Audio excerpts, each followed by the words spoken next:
안녕하세요. 저는 30대 중반 여자입니다. 저희 엄마 아빠는 저를 혼자 임신하셔서 결혼하셨고 20살 때 쟤를 낳으셨어요. 엄마는 지금으로는 너무 어린 나이였을 때 저를 낳고 키우셨고 3년 후에 남동생까지 낳으셨습니다. 우리 네 식구는 씁쓸하지만 남들처럼 화목한 날들을 보내지 못했어요. 어렸을 적부터 아빠는 술에 의존하여 집안을 항상 공포 분위기를 조성하셨고 저희 가족들은 항상 아빠에게 위협받고 살아야만 했습니다. 엄마는 아빠에 대해 감정이 안 좋아 남자 잘못 만난 본인 신세 타령을 하시며 아빠를 미워했지만 술 안 마셨을 때 아빠는 절대로 나쁜 분은 아니셨어요. 비록 경제적으로는 능력이 좋으신 분은 아니었지만 정이 많으셔서 사람들을 좋아하시고 자식들을 많이 아껴주신 사랑 많으신 자상한 분이셨습니다. 우리 딸 너희들은 아빠의 보물이야. 아빠가 너희를 얼마나 사랑하고 있는지 잘 알지. 내 새끼들 봐서라도 아빠가 얼른 정신을 차려야 하는데 미안하다. 아빠가 짊어진 삶의 무게가 왜 이렇게 힘든지 모르겠다라고 말씀하시며 아빠의 내면 고뇌를 나누었습니다. 뭐가 그렇게 괴로우신지 어릴 적 제가 본 아빠의 모습은 많은 날들이 술에 젖어 있었고 저의 남매는 원래 아빠 모습을 잘 알았던지라 그런 아빠의 모습이 참 마음 아팠습니다. 그리고 어느 날 충격적인 광경을 목격하고서야 왜 아빠가 그리도 괴로워했는지 알 것 같았습니다.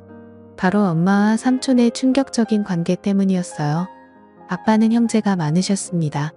아빠는 5남매 중 장남이 있었고 비록 큰 고모 한 분 계셨고 아빠들 밑으로 삼촌들과 고모들이 계셨습니다. 비록 가정에서는 화목하지 못할 지언정 저는 양가 부모님들에게는 기대하고 고대했던 첫 손주로서 부모님들과 친척들에게 사랑을 듬뿍 받고 자랐습니다. 후에 태어난 제 동생도 장손으로서 큰 사랑받고 자랐고요. 하지만 그런 저희들을 예뻐하면서도 유독 거리를 두시는 분도 계시더군요. 바로 아버지의 동생인 둘째 삼촌이라고 부르기 싫은 둘째 삼촌 그 짐승만도 못한 사람이었습니다. 엄마는 삼촌이 왔다면 얼굴에 유독 화색이 돌았습니다. 얘들아 삼촌 왔다. 오늘 우리 집에서 편히 쉬시고 가야하니까 너희는 오늘 거실에서 자고 삼촌은 방에서 주무시게 알겠지라며 엄마는 저희에게 일러두었습니다. 둘째 삼촌은 문수업을 했던 터라 가끔 저희 집에 들러서 하룻밤을 자고 가는 일들이 좀 있었는데 원래 저희는 단칸방에서 살다가 제가 첫 전학교 1학년 됐을 때 방 2칸짜리 빌라로 이사 갔거든요. 둘째 삼촌이 저희 집에 들을 때마다 그중 제 방을 삼촌에게 내어드리고 남동생과 거실에서 잤습니다. 저는 삼촌이 저희 집에 올 때마다 맛있는 간식을 사가지고 와서 어색한 가운데에서도 저희랑 놀아주는 게 좋았고 그걸로 인해 멀기만 느껴졌던 둘째 삼촌에게 조금씩 정이 쌓여갔네요. 둘째 삼촌이 올 때마다 아빠도 술을 안 마시고 부모님들도 간만에 분위기가 하기에 좋아져서 한때 저희는 둘째 삼촌이 오기만을 기다리기도 했습니다. 그런데 어느 날 새벽이었어요. 제가 힘든 가정에서 살다 보니 어렸을 때부터 눈치가 빨랐고 명확하다고 해야 하나 나이에 비해 철이 조금 빨리 든 케이스였어요. 당시 동생은 자고 있었고 그날따라 이상한 느낌을 본능적으로 느꼈는지 새벽에 눈이 번쩍 뜨이더라고요. 그런데 마침 엄마가 화장실에서 물 내리는 소리와 동시에 나오는 것이었습니다. 아직도 안 잔다고 뭐라고 잔소리할까봐 저는 얼른 눈을 감아 잠든 척을 했는데 이상한 일이 일어났습니다. 엄마는 저를 가만히 보시다가 조심스럽게 몸을 움직이며 안방이 아닌 바로 삼촌이 자고 있는 제 방으로 들어가는 것이 아니겠어요. 어린 나이임에도 불구하고 저는 그게 심상치 않은 일임을 본능적으로 알았습니다. 저는 순간 등이 쓰해지며 무슨 촉이었는지 조심스럽게 몸을 일으켜 숨죽여 제가 앞으로 다가갔습니다. 저희 집 방문 이어술에서 잘 닫히지 않았는데 그 탓에 열려있는 작은 틈으로 전 훔쳐보게 되었습니다. 그리고 여태까지도 평생을 트라우마로 남은 잊지 못해 그 장면을 목격하게 되었습니다. 형수와 시동생으로서 금기시한 일들을 벌이고 있었습니다. 저는 너무 놀라 어떻게 해야 할지 그 자리에서 얼어붙고 말았습니다. 그때 거실에서 동생이 제가 곁에 억지로 허전했는지 음하며 자세를 뒤척였고 이 소리를 들었는지 그들은 모든 행동을 멈추고 엄마는 재빠르게 문매무새를 가다듬더군요. 저는 들킬까 싶어 제자리로 돌아와 다시 자는 척을 하며 누웠고 엄마는 어두움 속에서 추악함을 가린 채 아무 일도 없었다는 듯 안방으로 돌아왔습니다. 저는 그때부터 아무에게도 말 안 하고 혼자 생각이라는 것을 했는데 오래 고민 끝에 나온 결론은 단순하게 모든 진실을 밝히자라는 것이었습니다. 그렇게 해버리면 어린 마음의 모든 게 다 제자리를 찾고 정상으로 돌아올 것 같았거든요. 뒤틀린 이 이상한 현실에 하루도 머물고 싶지 않았던 저는 기회를 엿보다가 마침 아빠와 둘째 삼촌만 빼고 친가들이 모여 가족 식사를 하는 자리에서 제가 본 그날의 진실을 폭로하였습니다. 일목요연하고 또박또박 엄마랑 둘째 삼촌의 새벽에 제가 본 것들을 가감없이 얘기하자 엄마의 표정이 새하얗게 지으며 급한 대로 제 입을 막으려 했네요. 허나 이미 수상하니 느낀 큰 고모는 엄마를 젖혀두고 저를 방으로 내려와 차근차근 무슨 이야기인지 얘기해보라며 말씀하시는데 저는 말하다 말고 목이 메어와 울음을 크게 터뜨리며 말을 이어갔네요. 덕택이 집안은 발칵 뒤집혔고 둘째 삼촌은 소환돼서 친척들에게 어쩜 그런 짓을 벌일 수 있냐는 비난의 의사를 맞았습니다. 이 소식을 뒤늦게 들은 아빠는 충격을 금치 못하고 둘째 삼촌과 주먹이 욱하며 한바탕 난리를 벌였고 저의 가정은 얄궂게도 제 소망과는 다르게 파탄을 맞고 말았네요. 바로 엄마가 그 일을 계기로 제 유치원생 남동생을 데리고 둘째 삼촌과 행방을 감췄던 겁니다. 훗날 드라마나 영화에서 보는 남녀의 야반도주를 보며 우리 엄마도 동생 데리고 둘째 삼촌과 저런 도피를 했을까 생각했네요. 가뜩이나 술을 필요로 했던 아빠는 아이 술독에 파묻혀 살게 되었고 엄마와 삼촌을 반드시 찾아내어 복수하겠다며 증오심을 닦고 다녔습니다.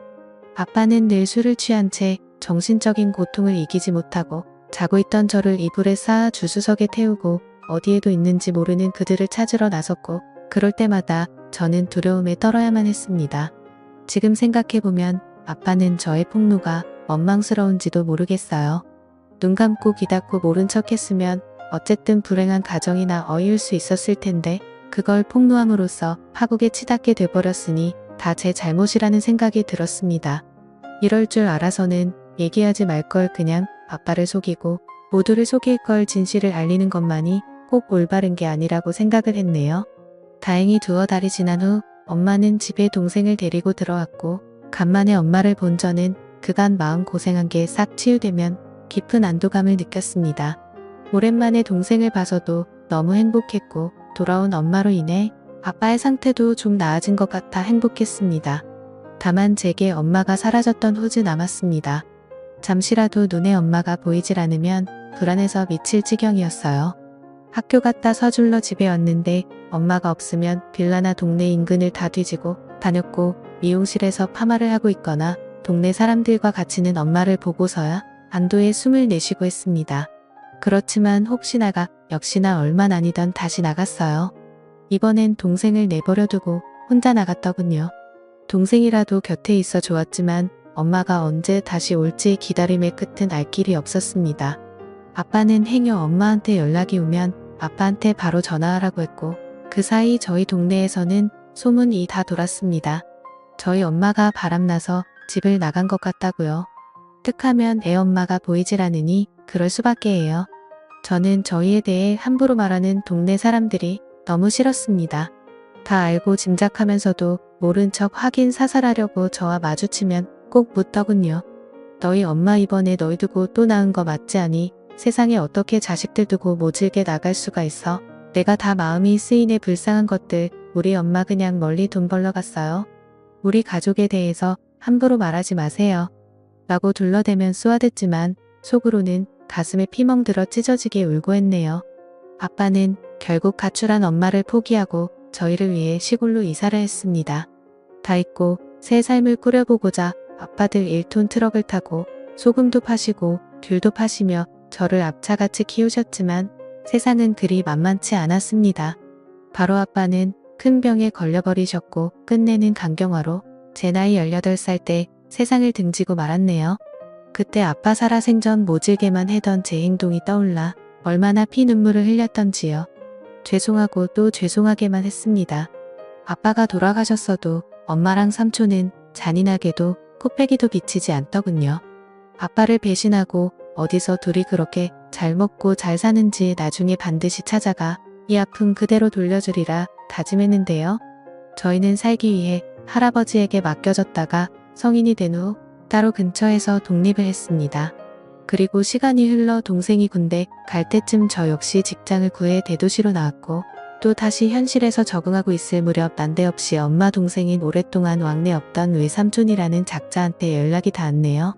외삼촌이야 그건 잘 지냈지니 아빠 그렇게 되고 동생 검사하느라 네가 누구보다 힘들었을 텐데 내 맘이 다 안쓰럽구나. 고시원 좁고 답답할 텐데 내가 보증금을 좀 대줄 테니 어디 원룸이라도 들어가 살지 않겠니? 순간 의문이 들었죠.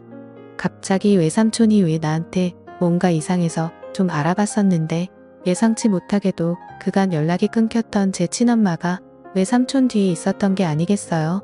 저와 동생을 버리고 그 놈이랑 살림 처리겠다고 도망가서 정떼며 살았을 땐 언제고 이제 와서 왜 이렇게 우의적으로 나오는지 고맙기는커녕 귀가 찼습니다.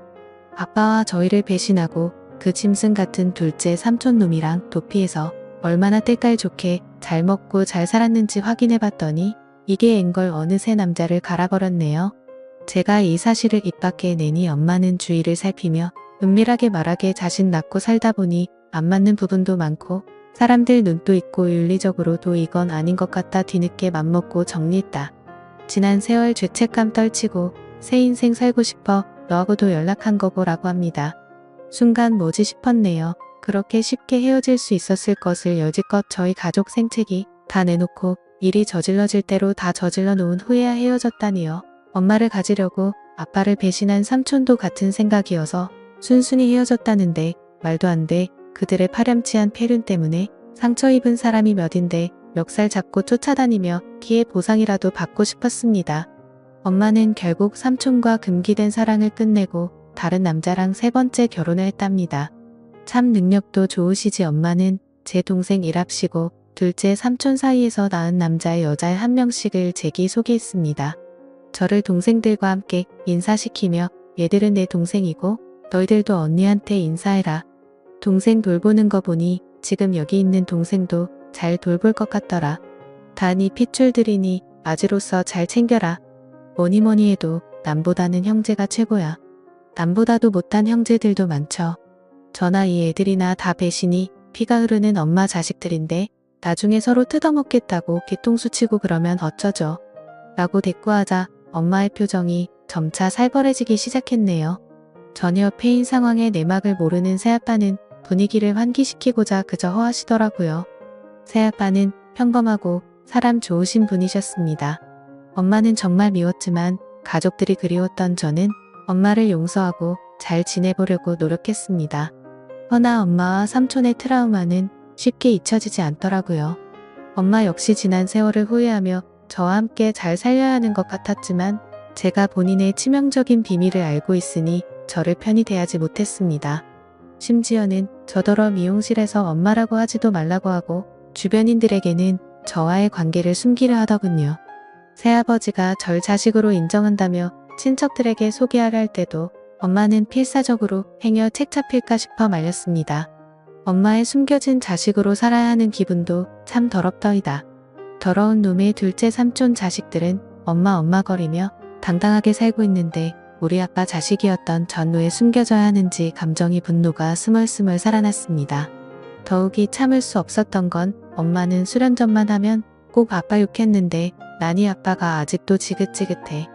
나 O형인데 왜 니들 아빠처럼 A형이냐고. 너나 네 동생이나 아빠 너무 쏙 빼닮아서 싫어.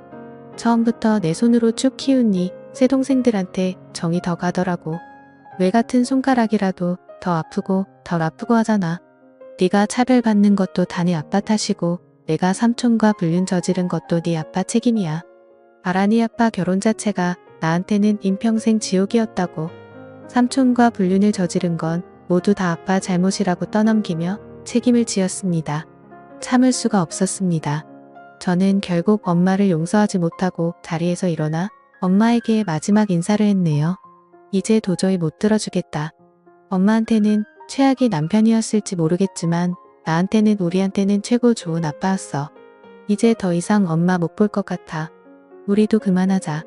엄마와의 지긋지긋한 인연이야말로 끝내기로 맘먹고 결혼을 선언 후 다신 엄마를 보지도 찾지도 않았습니다. 엄마도 마찬가지였고요. 엄마와 저는 지독한 악연이었습니다. 전 여전히 세상에 혼자 지내고 있네요. 남자가 두렵고 제 몸에 엄마의 더러운 피가 흐르는 것 같아 저는 결혼을 못할 것 같아요. 엄마 때문에 제 자신도 상대방도 믿지 못해요. 아무튼 영원히 그럴 겁니다.